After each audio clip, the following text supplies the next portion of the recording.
Hello दोस्तों, welcome to बनाएंगे topper के आज के इस वीडियो के अंदर हम देखने वाले हैं कि वज्र गुणनखंड विधि होता क्या है और इससे रिलेटेड जितने भी एग्जाम्पल है उसको भी हम करने वाले हैं। तो प्लीज़ चैनल पर नए तो सब्सक्राइब कर लेना और बेल आइकन को जरूर से जरूर प्रेस कर देना यार। बार बार कहता हूँ, आप करते नहीं हो यार, करके तब जाया करो, ठीक है ना। एक बार कर दो, मैं कहूँगा ही नहीं, ठीक है।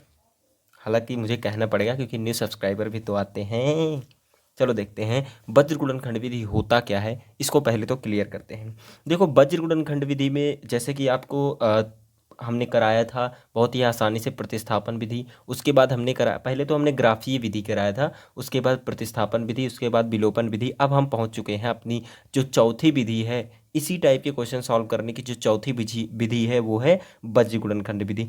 वज्र गुणनखंड विधि में क्या होता है, जैसे दो इक्वेशन आपको जैसे उसमें दिए थे, इसमें भी दो इक्वेशन इसी टाइप से दिए रहेंगे। जैसे आपने देखा था कि a1x plus b1y plus c1 is equal to zero, इसको हम इक्वेशन नंबर फर्स्ट ले रहे थे। इसमें भी इक्वेशन नंबर सेकंड हो जाएगा a2x plus b2y plus c2 is equal to zero के बराबर आ जाएगा। इसमें करना कुछ भी नहीं होता है। सबसे पहले तो आपको क्या करना होता है कि यहाँ पर x रखना है, यहाँ पर y रखना है, यहाँ पर 1 रखना है। कुछ भी नहीं करना है, बस इतना आपको अगर पता है, जो जो मैं बता रहा हूँ उसी स्टेप को अगर आप फॉलो करते हैं तो कोई भी क्वेश्चन हो, कितना भी बड़ा क्वेश्चन हो, कोई भी रॉकेट साइंस है ही नहीं, उस वो सॉल्व हो जाएगा, ठीक है। तो यहाँ पर हम देखते हैं x के नीचे हम क्या करेंगे ना, हम क्या करेंगे, यक्स वाले के जब हम रख रहे हैं, यक्स वाले में जब हम रख रहे हैं तो यक्स को ऐसे छुपा लेंगे। जो भी बचेगा, जैसे हमने इसको छुपा लिया, बच क्या क्या रहा है, b1 b2 c1 c2। तो हम यहाँ पर लिखेंगे b1 b2 c1 c2। अब देखो हम क्या करेंगे, यहाँ से b1 b2 को हम यहाँ से छुपा लेंगे। b1 b2 को जब हम y को y वाला करेंगे तो हम क्या करेंगे, b1 b2 को छुपा लेंगे, ठीक है। तो बचेगा क्या, देखो c1 c2 यहाँ पर लिखा है, बच क्या रहा है a1 a2। तो हम क्या कर देते हैं, यहाँ पर लिख देते हैं a1 a2, ठीक। अब क्या है, 1 का 1 मतलब जो भी अचर वाला पद होगा, ठीक है ना, जो भी अचर वाला पद होगा उसको हम रखेंगे। तो c1 c2 को हम ऐसे छुपा लेते हैं। अब बच क्या रहा है, b1 b2 और a1 a2। तो a1 a2 लिखा गया है, बच क्या रहा है b1 b2। तो हमने ऐसे लिख दिया।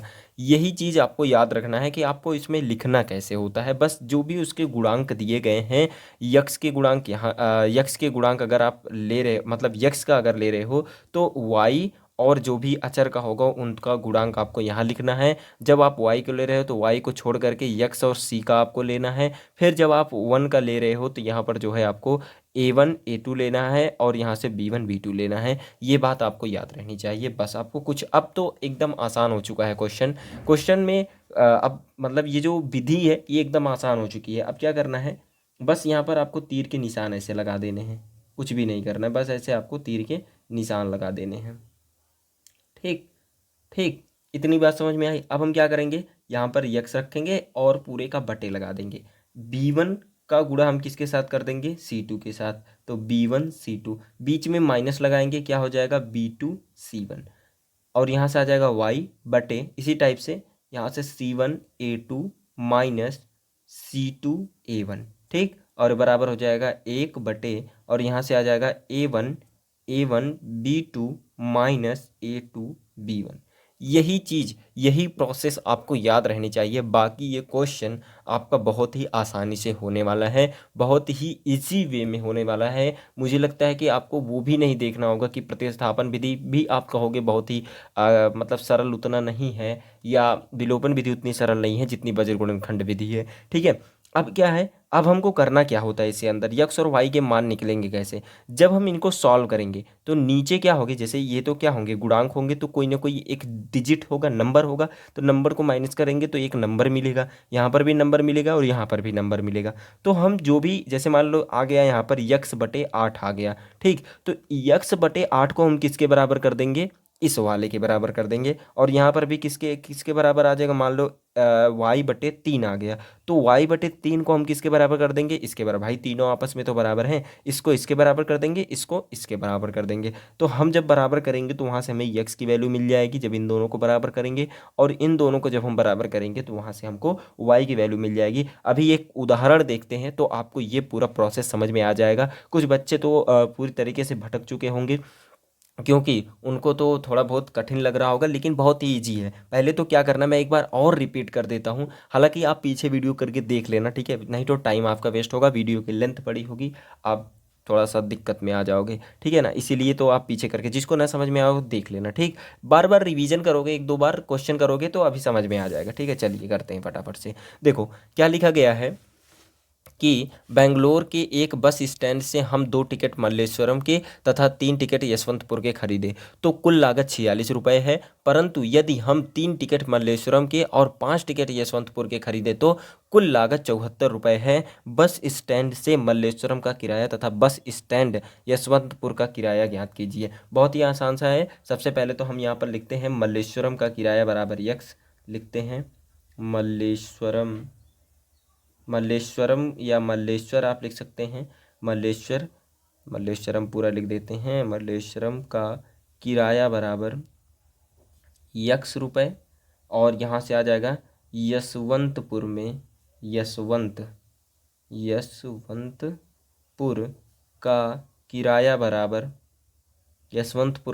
बराबर वाई, ठीक। अब फर्स्ट शर्त से हम क्या देखते हैं, फर्स्ट शर्त से हम देखते हैं कि 3 टिकट यशवंतपुर, पहले तो यहाँ 2 टिकट मल्लेश्वरम तथा 3 टिकट यशवंतपुर की लागत कुल कितनी आ रही, 46। मतलब 2x धन 3y बराबर हो जाएगा कितने के, 46 रुपये के। और ये हो गया इक्वेशन नंबर फर्स्ट आपका यहाँ से रेडी हो गया।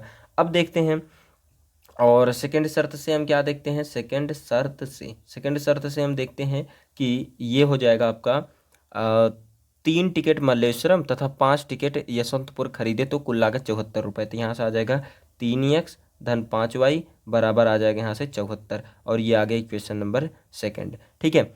अब हम थोड़ा सा जैसे हमने बताया था यहाँ पर देखो, इसको हम थोड़ा इस फॉर्म में लेकर के चले आते हैं इक्वेशंस को। जैसे यहाँ पर लिखा गया है ना a1x plus b1y plus c1 equal to 0, तो यहाँ पर लिख लेते हैं यहाँ से 2x प्लस 3y माइनस का 46 इज इक्वल टू 0।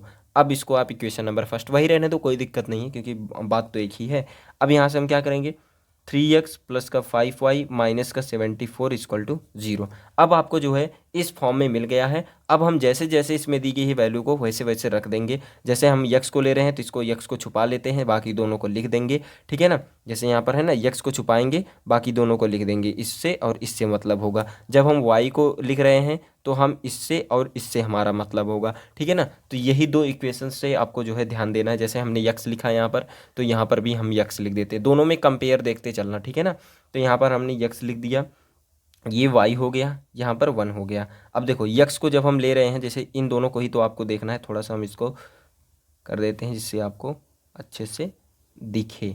देखो जब हम x को ले रहे हैं तो x को हम छुपा लेते हैं, बच क्या रहा है 3, 5 और माइनस 46 माइनस 74, यही लिख देते हैं।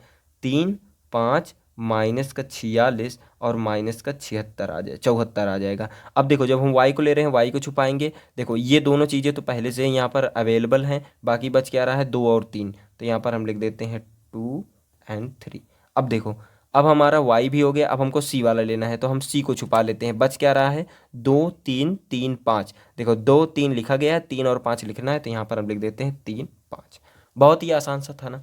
अब हमको क्या करना है, तीर का निशान लगा देना है। अब बच्चों को थोड़ा बहुत समझ में आ चुका होगा, थोड़ा बहुत क्या पूरा समझ गए होंगे, बाकी आगे का प्रोसेस हम बता देते हैं तो आपको पूरी तरीके से क्लियर हो जाएगा। अब हम क्या करते हैं, गुणा कर लेते हैं। जैसे जैसे गुणा करने के लिए दिया गया है वैसे वैसे गुणा कर लेते हैं। तो ये आ जाएगा आपका x बटे, देखो 3 का गुणा हम 74 के साथ कर देते हैं तो माइनस का 74, माइनस लगेगा बीच में तो यहाँ से 5 गुणे माइनस का 46 हो जाएगा, और ये बराबर, और ये हो जाएगा y बटे माइनस 46 गुणे 3, तो ये आ जाएगा माइनस का 46 गुणे 3 कर देते हैं, ठीक। और यहाँ से लगाते हैं माइनस, और ये आ जाएगा माइनस का 74 और गुणे हो जाएगा यहाँ से 2, ठीक। और बराबर हो जाएगा 1 बटे, और ये हो जाएगा 2 गुणे 5, तो यहाँ से आ जाएगा 2 गुणे 5 माइनस, तो यहाँ से आ जाएगा 3 गुणे 3। बहुत ही आसान सा था ना। अब क्या करते हैं हम, यक्स बटे, देखो 74 का गुणा हम 3 बार करेंगे तो यहाँ से आ जाएगा 3 चौके 12 और 3 सत्ते 21, 21 एक 22, तो ये आ जाएगा माइनस का 222। और यहाँ से करेंगे 5 छक्का 30 के 3 हासिल, और 5 चौका 20, 3 23, तो यहाँ से आ जाएगा ये 230, और ये माइनस दोनों मिल करके क्या हो गए, प्लस हो गए। और ये आ जाएगा y बटे 46 का गुणा 3 बार, 3 छक्का 18 के 8, एक हासिल, 3 चौक 12, 12 एक 13, तो यहाँ से माइनस है पहले से ही तो माइनस लगा देंगे। अब ये माइनस माइनस से प्लस हो चुका है। 74 गुणे 2 करेंगे तो 2 चौके 8 और 7 चौक 28, तो यहाँ से कितना आ गया, 288 आ गया है। ठीक, 288 कहाँ से आएगा, 2 चौके 8 और 214, ठीक। तो यहाँ से आ जाएगा 148 आ जाएगा और बराबर हो जाएगा 1/10 - 9। तो यहाँ तक तो आपको कोई दिक्कत नहीं होनी चाहिए। थोड़ा सा और जूम कर लेते हैं, ठीक। अब देखो यहाँ से x बटे हम क्या कर देते हैं, देखो यक्स बटे इन दोनों से जब हम माइनस करेंगे, देखो ये बड़ा है ये छोटा है, जब माइनस करेंगे तो बड़े वाले का चिन्ह लगेगा और ये घट करके आ जाएगा +8 आ जाएगा और बराबर हो जाएगा y बटे, अब इसको जब हम घटाएंगे तो यहाँ से बच जाएगा 10, ठीक है। और ये बराबर आ जाएगा 1/1 के। इतनी बात समझ में आ गई है ना। अब देखो x/8 को किसके बराबर हमने बताया था, 1/1 के करना है। y/10 को किसके बराबर करना है, 1/1 के। तो x/8 को हम किसके बराबर कर रहे हैं, 1/1 के। तो ये बराबर हो जाएगा किसके, देखो यक्स 8 का गुणा इसके साथ, 1 का गुणा इसके साथ, कितना आ जाएगा, यक्स बराबर आ जाएगा 8। इतना मज़ा आया कि नहीं, इसमें मज़ा आ गया ना। अब हम क्या देखते हैं, देखो y/10 बराबर हो जाएगा 1/1 के। तो यहाँ से कितना आ जाएगा आपका, y/1 का गुणा y के साथ, 10 का गुणा 1 के साथ, तो यहाँ से आ जाएगा y बराबर 10। तो यहाँ से आपको मिल गया x बराबर कितना मिल गया, यहाँ से 8 और y बराबर कितना मिल गया, 10। तो यही चीज़ आपको ज्ञात करनी थी। मतलब यहाँ से मल्लेश्वरम का किराया कितना है, यहाँ से 8 रुपये है और यशवंतपुर का किराया कितना रुपये है, 10 रुपये है। यही चीज़ आपको ज्ञात करनी थी। चलिए बढ़ते हैं नेक्स्ट क्वेश्चन पर। हमें लगता है अब आपको पूरी तरीके से क्लियर हो गया है वज्र गुणनखंड आखिर है क्या, ठीक है। देखो उदाहरण नंबर 15 क्या है कि P के किन मानों के लिए निम्न समीकरण के युग्म का एक अद्वितीय हल है। समझ में आया कि नहीं, नहीं आया होगा ना। अभी हम बताते हैं, आपको पूरी तरीके से समझ में आ जाएगा। पहले देखो P के किन मानों के लिए, पहली बात तो एक इक्वेशन दिया गया है उसको लिख लेते हैं। तो हमने दोनों इक्वेशन यहाँ से लिख लिया है। अब आपको इस P का मान ज्ञात करना है और बताया गया है कि P के किन मानों के लिए निम्न समीकरण के युग्म का एक अद्वितीय हल है। मतलब हम क्या करेंगे, अद्वितीय हल की कंडीशन क्या होती है बताओ। अद्वितीय हल की कंडीशन होती है कि a1/a2 is not equal to b1/b2। यही तो होता है ना, a1/a2 is not equal to b1/b2। तो हम क्या करेंगे, इसी कंडीशन से हम p की वैल्यू को p का मान ज्ञात करेंगे। हम a1/a2 को 4/2 लिखेंगे और इज नॉट इक्वल टू कर देंगे यहाँ से किसके, p/2 के। तो p/2 के बराबर कर देंगे और वहाँ से इनइक्वलिटी रहे, मतलब यहाँ से क्या होगा, देखो इक्वल नहीं है ना, तो यहाँ से क्या है, नॉट इक्वल का निशान यहाँ पर लगा हुआ है, तो उसकी भी वैल्यू क्या होगी, p की वैल्यू जो है वो भी नॉट इक्वल के ही आएगी। पहले तो हम इसको सॉल्व करते हैं फिर आपको बताते हैं कैसे ये क्वेश्चन सॉल्व होगा, ठीक है ना। लिखते हैं समीकरण 1 में ये क्वेश्चन इस टॉपिक का बिल्कुल भी नहीं है, ठीक है ना। हमारा जो पिछला वाला टॉपिक था जिसमें था अपरिमित रूप से अनेक हल और जो है समांतर है, अद्वितीय हल है, तो उससे टॉपिक से है, इससे कोई भी चीज़ रिलेट नहीं करती है, ठीक है ना। ये बात याद रखना। ये दोनों क्वेश्चन ऐसे ही हैं, इसके बाद वाला क्वेश्चन भी ऐसे ही है। तो यहाँ से a1x + b1y प्लस का c1 = 0 की तुलना से अब हम क्या देखते हैं कि a1 की वैल्यू हमको क्या मिल जाएगी भाई, इससे हमको तुलना करानी है तो a1 a2 और b1 b2 तो चाहिए ही। तो यहाँ से a1 की वैल्यू कितनी आ जाएगी 4 और b1 की वैल्यू कितनी आ जाएगी यहाँ से, और b1 की वैल्यू यहाँ से आ जाएगी p और c1 की वैल्यू कितनी आ जाएगी 8। देखो हम c1 नहीं निकाल रहे हैं क्योंकि अद्वितीय हल है, मतलब अद्वितीय हल की कंडीशन तो यही है। तो c1 से हमें कोई मतलब नहीं है, इसको निकाल भी सकते हैं, नहीं भी निकालो कोई प्रॉब्लम नहीं है। और यहाँ से लिखते हैं समीकरण 2 में a2x + b2y + c2 = 0 की तुलना से, ठीक है ना। अब हम क्या करेंगे, यहाँ से a2 बराबर क्या करेंगे 2 लिखेंगे और यहाँ से जो है b2 बराबर लिख देंगे 2 और c2 बराबर लिख देंगे 2। देखो तीनों चीज़ें हमें पता हो गई हैं। अब हम देखते हैं कि अद्वितीय हल होने के लिए लिखते हैं कि एक अद्वितीय हल होने के